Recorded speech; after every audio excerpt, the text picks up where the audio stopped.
Hello guys, কেমন আছেন সবাই? আশা করি ভালো আছেন। আলহামদুলিল্লাহ, আমিও অনেক অনেক ভালো আছি।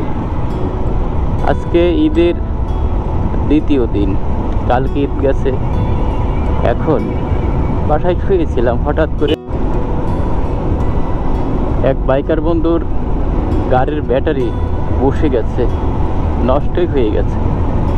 তো সেই ব্যাটারির জন্য আমাকে ফোন দিচ্ছে অনেকবার। বললাম যে ভাই, আসলে আমি শুয়ে আছি। বলছে আমার খুব দরকার, সে আবার অনেক দূরে যাবে, তাই চলে যাচ্ছি দোকানে সেই বাইকারের ব্যাটারিটা দেওয়ার জন্য। একটা গাড়ির যখন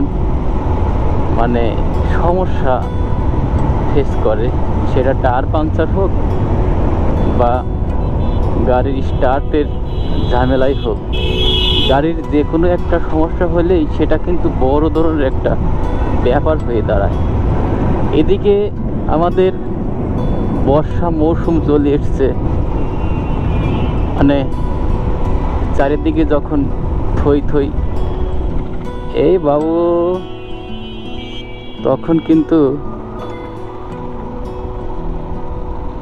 অনেকটাই রাস্তাঘাট জ্যাম হয়ে থাকে। কারণ বর্ষা মাসে নিচে থাকে মানুষজন, গরু বছর, আর বর্ষা হলে সবাই উপরে উঠে আসে।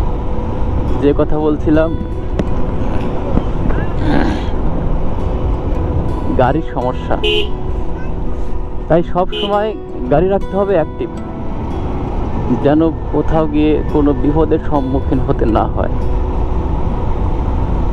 তো আসুন যাই, ব্যাটারিটা দিয়ে আসি, আর বিচারার কীরকম অস্থিরতা কাজ করছে সেটা একটু দেখে আসি।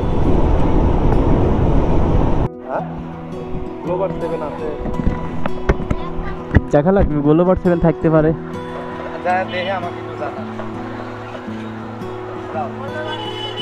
গ্লোবার 7 ওই যে ভিতরে দুইটা ভাইয়া বসে আছে, ওনাদেরই ব্যাটারিটা লাগবে মূলত।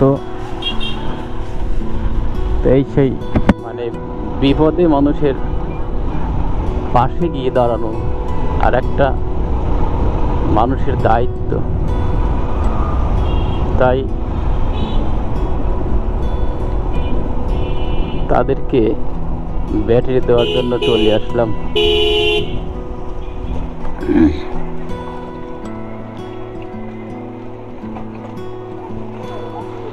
উপায় নাই, কারণ একজন মানুষ বিপদগ্রস্ত হবে, চেষ্টা করার নিজের সবটুকু দিয়ে তার উপকার করা বা তাকে বিপদ থেকে রক্ষা করা।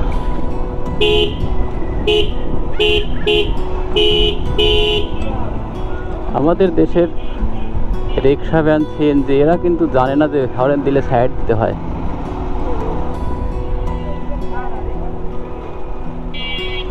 একটা নোংরা স্বভাবের দেশ আমাদের এই বাংলাদেশ। এটাই হলো সেই ব্যস্ততম জায়গা, সিএনবি বাস স্ট্যান্ড, বেড়া সিএনবি বাস স্ট্যান্ড। এখানে সব সময় মোটামুটি জ্যাম লেগেই থাকে। এখানকার রিক্সা ভ্যানওয়ালারা আবার খুব সভ্য,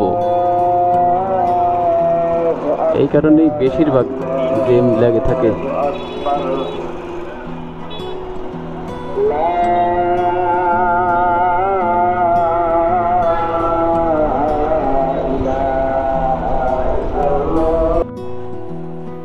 এখন সেই কাঙ্ক্ষিত ব্যাটারিটা ওনাকে দিতে হবে। ওনার চাইলে হলো গোলো ব্যাটারি।